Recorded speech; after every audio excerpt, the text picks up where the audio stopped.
Supercell has released many games over the years, with them killing most of them. And it's pretty obvious that most of them have taken heavy inspiration from the previous more successful games. But why does Supercell copy a lot of their own games even though most of them end up failing? To figure this out, we need to look at all the games they made that have copied at least one of their previous games. The first and probably most obvious one is Boom Beach. It was released about 2 years after Clash of Clans and shares many of the same characteristics. Both games have base building where you start at a low level and over time upgrade many things such as defenses, resource generators, troops, and much more. You start off pretty basic but evolve into something much bigger and more complex. And throughout this process you either attack other players' islands or NPC islands, which once again is very similar to Clash of Clans. Plus there are also clan wars similar to Clash of Clans. And with all of these similarities, it seems like Boom Beach was just a reskin of Clash, where they just made a couple of things different to make it unique while keeping the same core characteristics. So,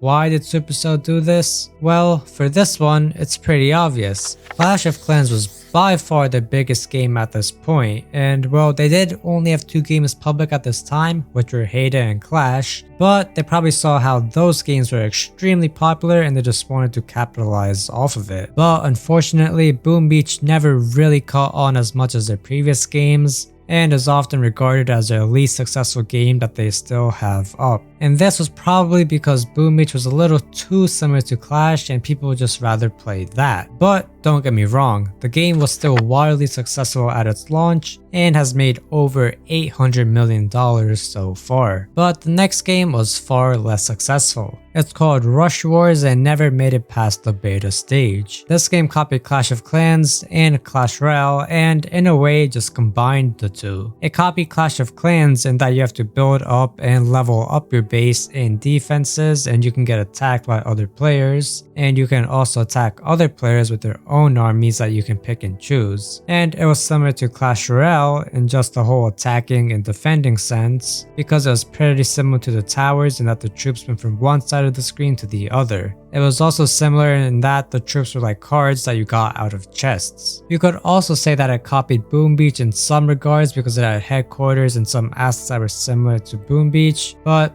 that is just some minor stuff. And obviously Rush Wars had some of Supercell's most common features such as clans, clan wars, leaderboards, gems, player levels, trophies, and a bunch more. So, why did this game fail and why did they make it a copy of Clash of Clans and Clash Royale? Well, to answer the first question, the game ended up just getting old really fast because there wasn't actually too much to do.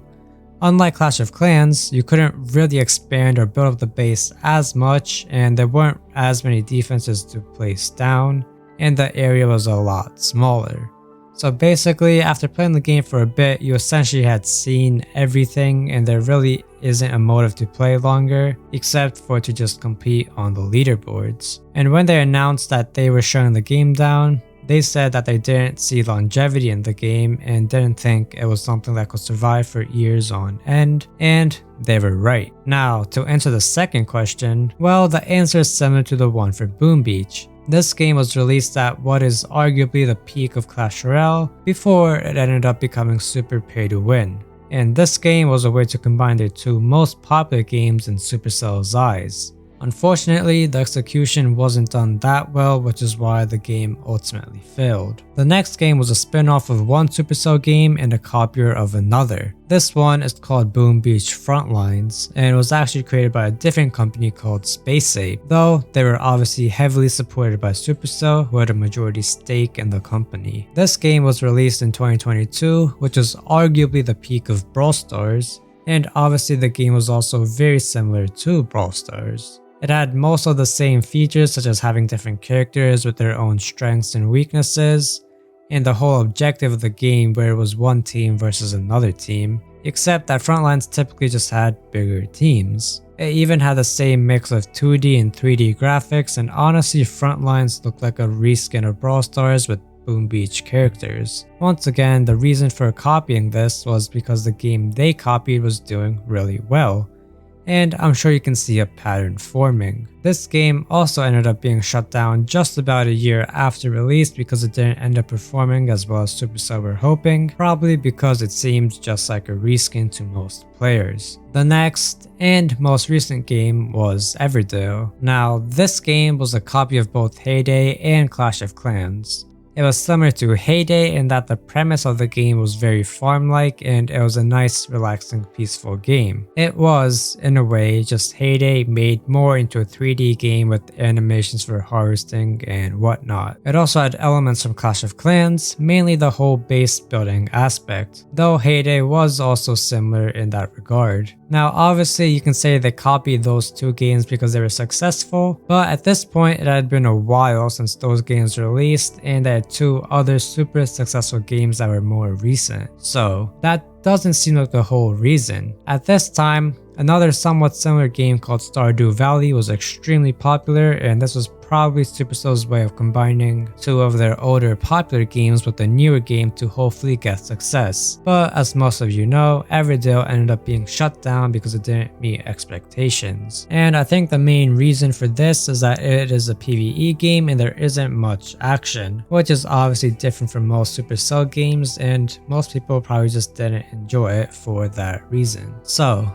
we have looked over a lot of Supercell games that have clearly copied many aspects of other Supercell games, and we have also seen that all but one of them ended up being shut down, though that one is arguably their least successful one out of the current lineup. And we have also seen that the primary motivator for them to copy their own games is because they have been extremely successful. The games they copy are the ones that are still around, and that says a lot considering they end up killing most of their games. But still, why do they continue to copy these games even though statistically most of them end up as failures? Well, the answer is they only need one to stick around for it to be worthwhile for them to have killed like 10 others. Take Boom Beach for example. It has gotten over $800 million, and that is more than enough to make up for the costs of all the other games that were on this list. But another question you could ask is why did they even bother trying to copy games when a lot of their successful games were the first of their kind for Supercell? I know Heyday and Clash of Clans were very similar and both of them were very successful, but they were also in development at the same time, which makes it hard to claim that one copied another since they were made alongside each other.